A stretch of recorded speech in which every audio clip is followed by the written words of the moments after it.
Welcome to the Heart-Led Business Show, where compassion meets commerce and leaders lead with love. Join your host, Tom Jacobs, as he delves into the insightful conversations with visionary business leaders who defy the status quo, putting humanity first and profit second.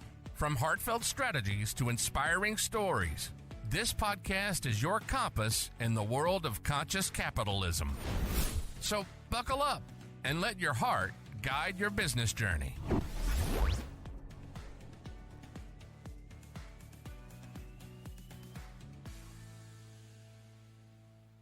Welcome, widget weavers and wisdom seekers. Prepare for a pulse-raising podcast with the captivating co-founding director of the Nutrition Clinic, Pooja Vig. She's a foodie fortune teller, making magic with microscopic understandings and mammoth passion for functional medicine. We're diving deep into the DNA of her heart-led health haven, the Nutrition Clinic, located in Singapore. So buckle up, tune in, and digest the delicious details of her brain-boosting biohacking journey. Pooja, welcome to the show today. Thank you so much for that incredible introduction. Thank you so much for having me on this. Well, I'm really excited to talk to you a little bit more about nutrition. That's one of my little hobbies. I love talking and geeking out on nutrition, but more importantly, how you're leading your clinic as a heart-led business. So if you could just describe to me like what your definition of a heart-led business is. So for me, and this is from my perspective, for me, heart-led means it is really what drives you to run a business, what drives you to wake up every morning and do the work that you do. It's been a passion first that then grew into a business. I became interested in the space of nutrition, lifestyle, and what it can do for you when at the age of 35, I was told I can't get pregnant. So I was put on IVF route, didn't like the way that felt to me. And there was this voice in my head. There was the sense that I'm supposed to be doing something different. At that time, I was working in VC. I was investing in biotech startups. It was a great job from a travel, fun, young person. I enjoyed it on a level, but it didn't connect. It didn't feel like this is what I was meant to do. And when I quit that job to figure out what's going on with my hormones, it didn't. I look back now and I think, gosh, that was really brave and courageous. I don't know where that voice came from, but there was a voice that said, you're meant to do something different. And this is a problem you have, and just jump in. I don't even think I thought it through like that. I just jumped in. So I quit my job. I researched everything I could. I went back to my roots and I researched everything I could around the space of fertility, the chemicals that impact fertility, the nutrients that are needed, the lifestyle that's needed. This stuff wasn't available easily. It wasn't available online in, the kind of courses we have today. I ordered books. I got in touch with researchers out of the UK who were doing this as a project. And I put myself on a series of protocols. And at 38, I got pregnant. And at 38, when, I also realized it was absolutely amazing that what I set out to do worked. But what I also realized at 38, I felt so much healthier than I did at 28. Something had shifted deeply in order for that to happen. And that's really where this work comes from. It's that sense of connection. So for me, heart-led is, well, what's the connection? What's the why? Why do you do what you do? And similarly, when I work with a client, why are they feeling that way? Why are they not getting the results they want? So for me, it's always about why. I'm always asking why. So why was I in that job? What do I want to do? It's always back to the same core questions that lead the direction that I go in. And it's not even something I'd really thought about till you just asked me that question. I think it's just been very intuitive. And I guess that is heart-led, when it just feels like this is the right thing to do. And I'm not sat down and made a plan to do this, but this is what's going to drive my next decision. It seems like everybody that I've been interviewing, that's the very similar, almost exact same scenario. They were in a situation that it wasn't their calling. And now they're in their calling, you're in your calling. And I bet if we saw pictures of you back in your 20s when you were working in VC versus pictures of you today, I bet there's a big difference. Is there? Like in terms of just your overall aura or just spirit? Yeah, I think I just wake up feeling really happy and excited about what I'm doing. I'm always reading about this stuff. I'm signing. Even today, I had to stop myself from signing up for a new course. I'm like, where is the time, Pooja? But I want to know more, and I didn't feel that way then. I wasn't excited, and I think that excitement is not something that you can always plan to have or predict. But I think if you're paying attention, the voice is within. And I know that sounds like something everybody's heard at some point, but it's when you experience it that it becomes very real. And the old saying too of if you do what you love, you're never going to work a day in your life. Does that Yeah. resonate with you? Absolutely, absolutely. I think for me, there isn't the separation between work and me. And that is fantastic, but it's also perhaps a problem because I sometimes need to create that sense of, okay, work has ended. You don't need to keep studying about this and that because there isn't that separation. This is what I kind of do for fun. I Yeah. read up about this for fun. So that absolutely is very true. That's great. So there's got to be challenges though when you're following a passion, but there's business things that you have to do. You have to market, you have to sell, you have to do accounting work and all the non-passion stuff. Like how do you Absolutely. balance that and what surprises have come up from, being a heart-led business versus a profit-led business? So, I would trace this back to when the business started. As I said, this was a passion. I had a passion, I had an interest, I had this sense of I need to do this because I need to figure out what's happening with me. I did not do that thinking I would set up the nutrition clinic. I did that as biohacking, as figuring things out for myself. And then I realized I could never go back to the world I was a part of earlier. I had to do something within this space. But just because you know what you want to do and within a certain space, it doesn't mean it's all going to just magically happen. I was very, very lucky because I set up the nutrition clinic with a very close friend who came in as a co-founder. And that's another part of being a heart-led business is the people who get involved with the business. I think we've never had to sit down and talk about the values, why are we doing this? But it was very obvious to us. This was about doing something that showcases the power of nutrition. It was also about a business that was started by two moms with very young kids, where we needed that sense of balance and we needed to be able to manage, being a mom and running a business. And so without her in the nutrition clinic, there would not have been the nutrition clinic, not in the form I know it today. There might have been a different version of it. It might have remained more of a personal interest. It may not have become a business. So part of that is the reality of the people, of the resources you need to turn this idea into a business. And there's no running away from that. You need that. And I was extremely fortunate that this incredible person came into my life and we set it up together. It also made it a lot of fun to have a good friend set up a business with you. And so even the team I have today, I think we're all driven. We don't typically sit down and discuss is it passion, is it profit, but we're all driven by the same goal, which is, for me, the goal is everybody who engages with me, who comes in as a client, they have to get their results. I am obsessed with their transformation. We have a system that is end to end, that is systematic, where we track their progress on a regular basis because I'm as invested as the client is in their results. And I think that's, another way in which it's heart led because ultimately that's what matters. Somebody's coming to you and engaging with you because they're on their journey. And if I can help them on that journey, then I've done my job. Uh, If I've just shared my knowledge and it doesn't change something for them, it's just nice to know, then I don't feel like I've done my job. Oh, that's cool.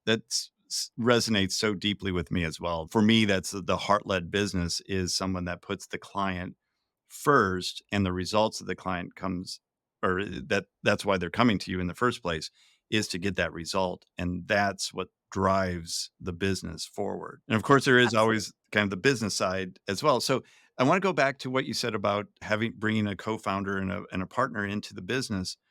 Is there a separation between the two of you in terms of somebody is doing kind of that marketing, sales, kind of the businessy stuff, and somebody else is doing the customer facing more of the actual delivery things? How does that work for you guys? When we started the business, we were both actively involved, and we did sort of share the work and looked at where the strengths are and did that. Today, she's not actively involved in the business. But yes, that was very much how we started out. We brought in different strengths. And that kind of created that framework, because there were certain things that she was able to do that really were not in my wheelhouse at all. And I'm very happy to say there's certain things I do well and there's certain things I don't do well. And so, yes, absolutely, you do need that. It's probably tempting to try and do everything, especially when you're starting out, but it's a very slippery slope in my opinion, because the burnt out entrepreneur is a real thing, and the burnt out practitioner is also a real thing.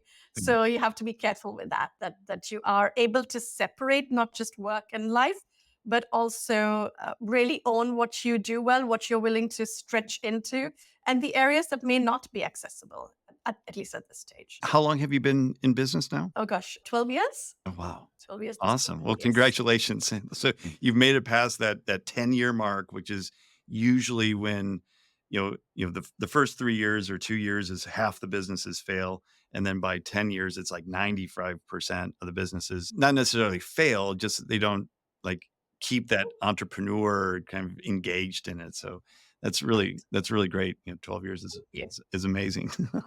Yeah, I sold my fitness business 9.5 years into it. So I kind of fit that profile. That's great. So what have you had to learn on the business side that was just kind of surprising, that maybe it was something that you really liked doing? It almost became another passion other than the nutrition side. I think marketing is something I've grown to enjoy. Wow. It's not something that comes naturally, and I still need a team of people to help me. But it's not something I find. I found it challenging to do videos and to get right up front and say, this is me. That's just been personally a stretch for me to do. I'm really glad I've had a group of people, behind me say, Pooja, you need to get out there. You need to do just more videos and make your voice heard, because initially I was standing behind kind of the brand, and there's the nutrition clinic and then there's Pooja.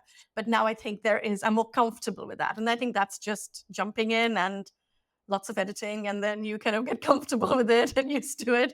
I quite enjoy that. It is time consuming. So I have to, get people to help me with that, because I'm not going to be the most efficient when it comes to editing videos and the rest of it. But I really do like that. Yeah. The other thing that I've done over the years is gone from a generalist practice to a more niche practice.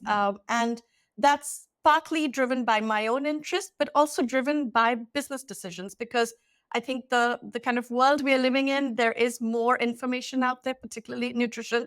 And just speaking about nutrition in a general way, I feel it's already there, and it's there in volume. And unless you're able to cut through that, you just become another voice, just saying more of the same. So what drives that for me is the training, is the reason I do all this education. Is when we started out, it was more about sharing with people the power of nutrition. And a lot of that was experience-based, just, introducing them to the kind of superfoods that now have become very easily accessible. Today, my work is very much focused on how can we get information about you that will take you from point A to point B. So it is more around getting these incredible tests that we have access to, where we can read the gut microbiome, food sensitivities, your deficiencies, how you're responding to stress. All of that can be measured. So that's this whole world of biohacking that's just grown massively, and it will continue to grow, right? So like a continuous blood sugar monitor has now become really, most people who are interested in this have access to it and have tried and experimented with it. I think that's fantastic. But I think all these data points also need to be processed and made some sense of, and then they need to be translated into actionable items. So I think we do that really well. We take these data points, whether it's from a medical test, whether it's from a biohacking tool that you have at home, and then the functional test that we have access to. We then collate all of that and turn it into a process. And that has required focusing more, niching more, and saying, if you're interested in this, come to me. If you're interested in something that's different, I don't need to be the nutritionist for everybody. I need to be the kind of nutritionist or functional medicine nutritionist that I can do well. And that's been a learning for me. I think when I started out, there was the sense of, well, I want to do this and this and this. And now it's no, this is what I do really well. And I'm going to continue expanding on that and making that better and finding the people who want that. And I don't need to meet everybody's needs. I need to meet the need of that person. And I think that's been a huge shift for me personally to think that way and to market that way. Okay. That totally makes sense. When the riches are in the niches or niches, which doesn't really rhyme. Absolutely. Yes. Right. So how did you come up with that? What happened in the business that you were like, I don't want to be a generalist anymore. I really need to niche down and serve this particular population. I think in part it was what I was just experiencing myself. I'm focused a lot more on women's health, on the perimenopause community, so women in their 40s and beyond. I started noticing that a lot of my clients who were coming in that age group were dealing with really different symptoms. It wasn't, if you think about gut health or you think about sleep, there are certain symptoms that kind of are on repeat. But in perimenopause, there can be as many as 80 different symptoms that come under the perimenopause kind of space. And so it's really confusing for a woman in her 40s to think, well, what just happened and why did it happen? And I feel like if I can just help them understand this is part of a shift that is real and you're not imagining it, and if I can do something to help them make that transition easier, then that just felt really exciting to me. And the interesting thing is, for the 80 symptoms or more, what I do, the system I use works equally. I don't need to change my system based on your symptoms. It's that root cause work where if you fix things on a root cause level, that one switch will turn on many lights, right? You don't need a separate switch for each one. Oh, yeah. So that's been a huge, huge shift. Cool. And then once you niche down and you were very focused on solving this particular problem, what happened with the business? Like in terms of just numbers and just, number of people. Numbers have been great, but I think I think the marketing of it is a lot more fun. I think it's a lot more fun to niche and to talk about it. It feels more satisfying. It feels like, and I also think this group of women, the community of 40 and above, are looking for that sense of connection and community. You reach a certain point in your life where you're really crushed between the generations, right? You've got older parents, you've got younger or teenage kids. Work gets demanding, there's more responsibility. I think that person is actually looking for support, but she doesn't always know it. She's kind of suffering in silence for a little bit. And I think once you connect on that level of this is what may be happening and I can really help you with these symptoms, it's huge. And it's huge because I know what she's going through. I've gone through it myself and I know what I can do. So there's so much joy in that and saying, I get this and I can do this. And I don't need to, I must still see people outside of that community. So if somebody brings their kids in, I will see them. I do work with young kids with eczema, for example. They don't fit into that category. It's often the moms who see me and then bring their kids in. And sometimes they send their husbands in as well for this work. But just being able to be really focused and precise is really powerful, I think. And I think the customers are looking for that. I know as a customer myself, if I'm looking for a trainer, for example, I want that focus and precision. I want a trainer who will work with women at a certain age. I want that. I don't want the generalist. And I think we're all looking for that. Yeah. So yes, it's been very good for the business to do that. Yeah. Sure. When you look at it like the traditional medical model, you go see the generalist first, and they always prescribe you to go to a specialist. So if there's a special problem, so it totally makes sense to niche down. I'm really glad that you found that and you found success in it as well. And I think you're absolutely nailed it right on the head as well, that the marketing gets so much easier when you have a very specific target that you're going after, because now you can speak their language. Yes, exactly. Cool. Awesome. Well, I would love to let the listeners know a little bit more about how they can get a hold of you and some of the special work that you do as well. So why don't you tell everybody where they can get a hold of you? So we have obviously a website. It's thenutritionclinic.com.sg. We're very active on Instagram. Message me on Instagram and I'll definitely reply. And you can also book a 10-minute time to chat with me and to see if what I do is a good fit for you. But yeah, find us on social, go to our website, message me. Happy to help. Excellent. And you can work with people worldwide, I assume? Yeah, actually, one of the things that happened during COVID is, of course, like everybody, we pivoted. So most people see me on Zoom, and the work I do works really well on Zoom. In fact, I find now that I'm encouraging people, even in Singapore, to see me on Zoom because there's so much information to share that just having like this whiteboard where I can annotate things is much easier to explain. And because we're looking at sort of the pathways in the body, just explaining that in a more almost like a classroom style world makes it much easier, and you can get a recording. So that's really good. You can listen to that again and again and see if you've missed anything. So I find the Zoom option works really well. For people who are in Singapore, I do open up face-to-face appointments, typically just for that first appointment. Some people feel the need for that. We do that just once a week. Okay. And On they don't Fridays. have to fight traffic in Singapore with the Oh, Zoom so meeting. much easier. So much Raise their easier with Zoom cortisol meeting. levels and just, Absolutely. Yeah, exactly. awesome. Well, Pooja, thank you so much for being on the show today and sharing your story of being a heart-led business and the challenges and the rewards of doing that as well. And I certainly appreciate your time today. Thank you so much for this. It was really good speaking to you. And thank you for giving me the opportunity to share my story. Awesome. And just a message to the listeners, please go ahead and share this episode with your friends and family that could use this type of help and advice. And also don't forget to rate and review the podcast. That does help us get the message out to more heart-led business owners that need that support and need that ear to know that they're not alone in what they're doing and what they do actually matters. Thanks for tuning in to the Heart-Led Business Show. You've been listening to the Heart-Led Business Show, hosted by Tom Jacobs. Join us next time for another inspiring journey into the heart of business.